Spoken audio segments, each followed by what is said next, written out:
তো ভিডিওর মূল টপিক হচ্ছে কি আপনারা কীভাবে ইপে জিমেল চেঞ্জ করবেন, ঠিক আছে। তো ফার্স্ট অফ অল ইপেতে চলে যাবেন। তো ইপেতে যাওয়ার পর নিচে দেখবেন যে প্লাস আইকন, তো ওটাতে ক্লিক করার পর দেখবেন যে 3 নম্বর অপশনটা পে, এটাতে ক্লিক করবেন।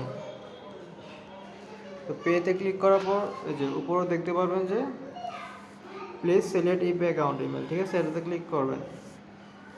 এটা ক্লিক করার পর আপনি চাইলে এখানে যে নতুন একটা বসাতে পারেন। এই যে এখানে অ্যাড পেতে ক্লিক করলে আমি দেখাই, অ্যাড পেতে ক্লিক করার পর এখানে আমার জিমেলটা বা যে জিমেলটা দিতে চান ওই জিমেলটা, তারপর একটা নিক নেম, আপনি ইচ্ছা অনুযায়ী একটা নিক নেম দিয়ে দিবেন, ঠিক আছে।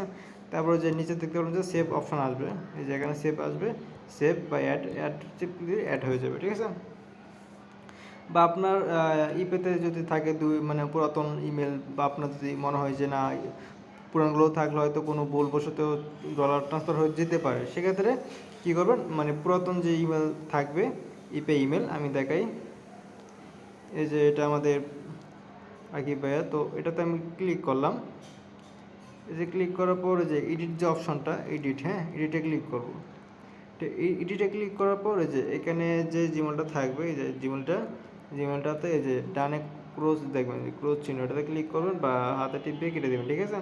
তো কেটে দেওয়ার পর এখানে আপনি আপনার যে ইপিআই মানে জিমেলটা বসাতে চান ওই জিমেলটা এখানে বসাই দিবেন, আমারটা বা আপনার মানে যেটা বসাতে চান, ঠিক আছে।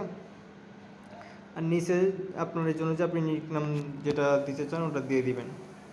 দিয়ে দেওয়ার পর নিচে দেখতে পাবেন যে সেভ অপশন আসবে, ঠিক আছে। এই যে সেভে দিলেই সেভ হয়ে যাবে। তারপর সিলেক্ট মানে একটা ধরুন আমি এটা দেবো সিলেক্ট, হয়ে যে সিলেক্ট হয়ে গেছে। তারপরে এখানে ডলার অ্যামাউন্ট দিয়ে দিবেন, আর এখানে ক্লিক করলেই অটো সাবমিট হয়ে যাবে। তারপর তো জানেনই কীভাবে কী করতে হয়।